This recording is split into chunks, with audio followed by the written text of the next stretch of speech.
We continue our championship coverage here from Mohegan Sun Arena. The fans have piled back in. We've cleared it out. We've got two evening games coming up. The first one here, Class L Championships between South Windsor and Wilton. Those two will square off next, only on CPTV Sports. Welcome to the Run to the Sun, the live girls basketball CIAC Championships, only on CPTV Sports. Or no? Oh. What's her last name?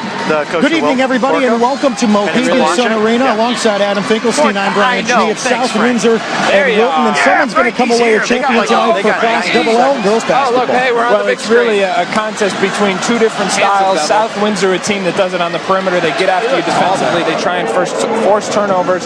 They can both drive it and shoot the three on the offensive end. So if they're going to be victorious, it's going to be about the perimeter. Conversely,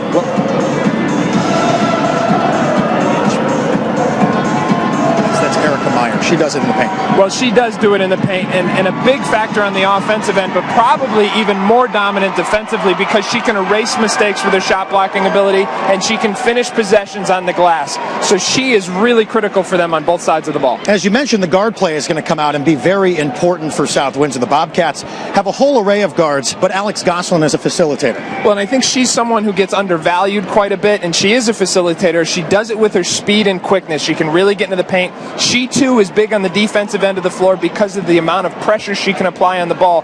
Forces a lot of turnovers, gets them going in the open floor. Well, Adam, the run to the sun is no more because we've made it here. The Class L Girls Basketball Championship is on the way. It's Wilton and South Windsor. Someone's going to be a championship winner here at Mohegan Sun. It's the CIAC, only on CPTV Sports.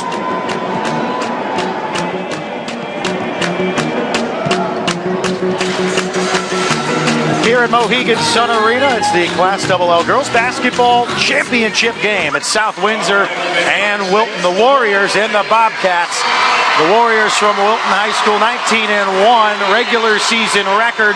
Erica Meyer, Aaron Cunningham, Karen Brosco, and Haley English with McKenna Pearsall. And they start with the basketball underneath. That's Meyer. The first foul of the game comes seconds in, and that's going to be for Pearsall to shoot free throws. The Bobcats are in the white uniforms. Alex Goslin, Christina Biancardi, Amy McConnell there. They run pretty much a three-guard set with Molly Murphy and Sarah Jackson in the mix as well, 5'8" and 5'10" respectively. And it's going to be opening free throws for Pearsall. She hits the first. Brian G. Adam Finkelstein with you in an early 1-0 lead for Wilton. Pearsall, nice opportunity, get some early rhythm here at the free throw line, just 9 seconds in. Pearsall the line for her second. Rattles out. Offensive rebound, and Myers doesn't go, but the second effort is good. That's Cunningham. And a 3-0 lead for Wilton. Well, remember, this really is size versus speed. The size of Wilton versus the speed of South Windsor. Outside the wing. Bobcats, as you mentioned at the top of the broadcast, a lot of time outside the perimeter. And this is what they do already, deflected away. Get no shot clock here in the state of Connecticut. Well, about 40 seconds in. And this is what South Windsor is going to try and do. Run that 5-out motion offense, space Wilton out as best they can, and make their front court players defend on the perimeter. And that one's going to go out of bounds. Good time to introduce you to our third member of our broadcast team, Erica Walker, standing by. Erica. Well, guys, before the game, I was talking with South Windsor head coach Don LeClaire about what it means for his team to be here. Obviously, starting 24-0 this season, they feel really confident in their preparation. They did scrimmage against Prep on Thursday because those types of games are what's going to get them ready. So the scrimmages are very beneficial to them in regards to their practices. And in the midst of talking, we did see Coach Kathy Rush. She was the head coach of South Windsor back in 77 and 78. They got here both of those years and lost both. So South Windsor today certainly doesn't want that fate. He looked at her and said, don't worry, we're getting this for you too. Guys. Thank you, Erica. Going to be a tough one as Wilton's already got a 5-0 lead, and the basketball, it is loud in here. Yeah, it's a great environment, terrific atmosphere for this one. The Wilton fans got a lot of energy to start this one. Pearsall splits the defense, count the basket. Wow, how about this?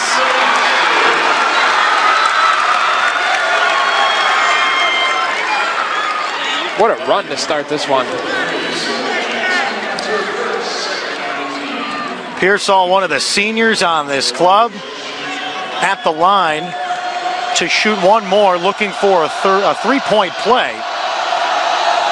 With 6:40 to go in the first quarter, and they get it. It's 8-0. How about this run to start this ball game for the Warriors? Well, and I think for South Windsor, no way they could have expected this. Let's see how they try and settle down. Wilton with wins over Newington, Cheshire, Stamford, and a big one over Mercy, and another steal. Underneath, wide open. Missing the bunny. There's Meyer on the offensive glass. She gets rejected. The Warriors keep the basketball. Well, they're running the floor so well to start this game. I mean, their size is an obvious advantage, but when they're moving this well in the open court, too, they just look really imposing in the first 2 minutes. Traveling violation on Meyer. A quick 30-second timeout called by South Windsor, coached by Don LeClaire. They were perfect in the regular season. They obviously are still perfect. They had a win over New Milford in the first round, over Glastonbury by almost 30 points in the second round. In the quarters, a squeaker over Greenwich by 3, and then Norwich Free Academy, who we featured on CPTV Sports, a win in the semis, 54-51. Fans, CPTV Sports is home to every CIAC basketball and hockey championship this weekend. We invite you to join in the fun with us by tweeting hashtag Run to the Sun to our @CPTV Sports handle. Your tweet may be posted live, and who knows, it will be subject to a large conversation this week. Follow @CPTV Sports on Twitter. That's CPTV Sports, the best in Connecticut sports. Any tweets you want to have a large conversation about before we get going here? I got nothing All yet, right, Fink. We're just a couple minutes in. Wait to see what we got. Step your Twitter game up today, Fink. More of a video guy these days on Twitter. Recently discovered by yours truly. It's an 8-0 lead for Wilton early on. First shot attempt, I think, for the Bobcats. That one wide left, coming from Amy McConnell, back and healthy. Good action, though. That's exactly what they're trying to get the Wilton to chase them around the court. Wide open underneath. Meyer in there to poke that basketball loose. And a foul away from the play on Haley English for Wilton. Erica Wachter standing by with more. Erica? Well, guys, you've already touched on it, but the amount of noise in here is really something that Jacqueline Porco wanted her Wilton team to focus on. So all week in practice, they focused on that noise aspect of it all by blasting music during practices and look for them to add a lot of motions on the sideline for their play calling. She knew that would be a major concern, as well as the depth in here. That is something that their practice facility did get a little bit more comfortable with, but they do feel confident coming into this noisy environment because they've been really working at it all week. Brian? Now, my question is, what was on that playlist in the gym? That's a good question. I mean, is that top 40? You throw a little hip-hop and R&B. Oldies? I don't know. What do you got there? Who decides that one? The captains? That's a great question for the halftime interview. Free throw good by McConnell. Her second one on the way. Off the mark. It's an 8-1 lead for Wilton, opening 2.5. You see some of that strategy, though, in terms of the play calling, almost like a third base coach over there on the sidelines. Erin Cunningham buries a triple. She's got 7 points.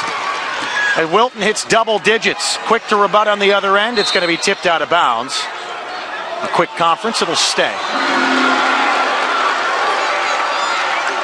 I mean, you've got to be impressed. They've just come out like a buzzsaw in this one. So impressed, not just with their size, but with the speed in which they're able to cover the court. Head fake, little space, drive in the lane, scoop shot, and a foul on the drive by Goslin. So Goslin at the free throw line.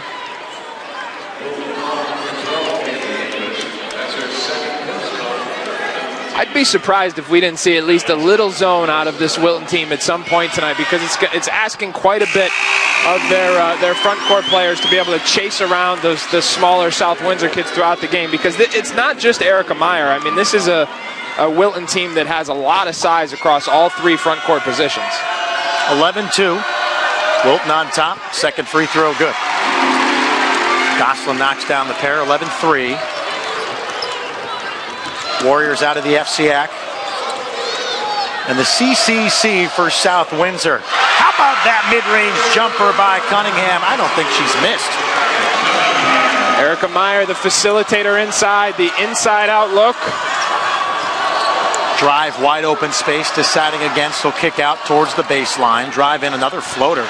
That's a tough one over Cunningham. But see, they've got to space the floor better. So if you're not the player driving, you've got to be behind that three-point line. Try and space out the Wilton defenders as best you can. I don't know how that one went in. Something Adam Finkelstein used to do back in the day. Well, I was showing her the tricky spin off the glass before this one started. I'm so proud. She used it well. Midway through the first quarter, we're right back at you. Wilton not shying away, a 16-5 lead. Yeah, what an offensive outburst here. 16 points in 4 minutes. Cool them down here at the Sun. A baseline jumper for Jackson. Well, one official called that a 3. He was only missed by about 5 feet. That was more like a 15-footer. We've got the eyes and the ears. Good to know you're on your A game here. Free ball, everything is falling. Don LeClaire is not happy. Aaron Cunningham is. Another triple for the senior from Wilton, Connecticut. Full timeout, 19-7. Wilton on top. How about this shooting performance, Adam? I mean, this has been incredible. I mean, their size is off the charts at all 5 positions on the floor. They're covering the court like you wouldn't believe, and they are shooting it at an incredibly high percentage. And when they miss it, they're getting the offensive rebounds too. Wilton with over 50% from the floor. CPTV Sports will be releasing our spring schedule during our coverage of the 2015 CIAC Winter Championships. Wire-to-wire action of boys and girls lacrosse, baseball, softball, and boys volleyball. Additionally, Rockcats baseball is back on CPTV Sports. Find out how you can be watching by visiting cptvsports.org. That's cptvsports.org. No yard goats, all Rockcats. A 19-7 lead for Wilton. 3:43 to go in the first. A big lead for the Warriors right away. It's been all Aaron Cunningham. And Adam, you mentioned what Erica Meyer has been able to do. She really hasn't had to shoot. She's been underneath the basket. A little drive and kick, a little spacing, a little pop. I mean, the passing for the center is remarkable. Well, absolutely. They play inside out, and she anchors them on the defensive end, but it's really Cunningham who's the team's top offensive threat, averaging just under 16 a game. There's a turnover. No, they say it was deflected. It was the drive in by Goslin. She looked for Jackson out on the wing. 3:34 to go in the first quarter. Cunningham fills that role as a skilled 4 type of player who has the size to defend post players in size, but the skill level to stretch you out behind the arc. Little bump foul there with 3:29 to go in the first. 4th team foul for the Warriors from Wilton High School. Well, you could read Coach Porco's lips right there. She just said to her kids, they're calling everything you can't reach. Baseline. Now the wing drive in floater short. Rebound by the Warriors.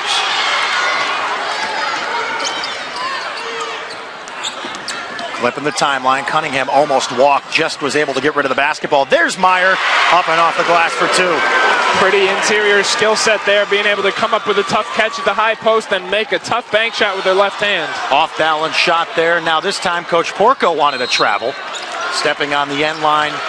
There is number 33, Hannah Matala.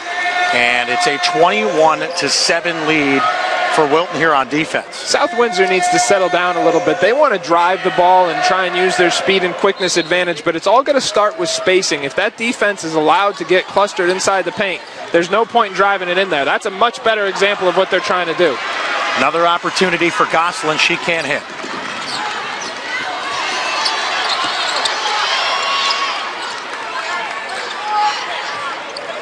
Meyer, top of the key, holds the ball strong up high.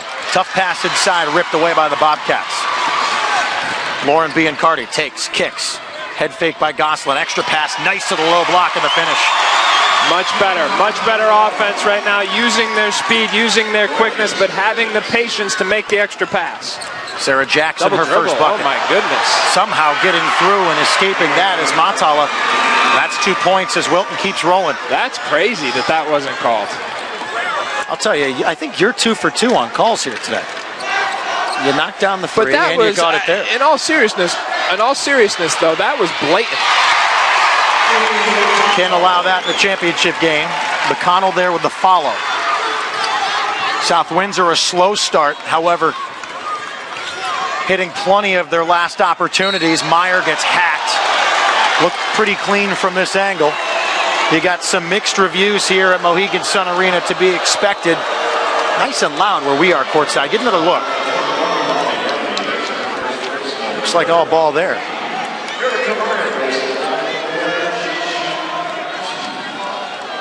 Meyer at the free throw line. Knocks down the first. See, nice touch from the post player. You can see she's a right-handed player, but she's got great dexterity inside the paint, can finish with both hands, turn both shoulders in the post. 5'10" junior Christina Holmgren comes in for Wilton. Matala goes to the bench. 1 for 2 on the trip for Meyer. 1:45 to go in the first quarter. Gosselin gives, and a tough pass there at the shoelaces of McConnell, and she couldn't handle it. Pearsall gets it knocked away. South Windsor on the run. And the lane goes. And that's exactly what they have to do. Use that speed. Here's how I would summarize it. South Windsor needs to score early in the possession, meaning getting out ahead of people in transition, or late in the possession. Make Wilton chase them around if they can't score on the open floor. Tough pass underneath, knocked away on the baseline. 24-13 here in the first quarter with 1:14 to go. Should get another look at the layup. Give South Windsor credit, though. They've weathered this storm, at least initially, even though it's a double-digit lead. Kick, drive. Held high by Cunningham.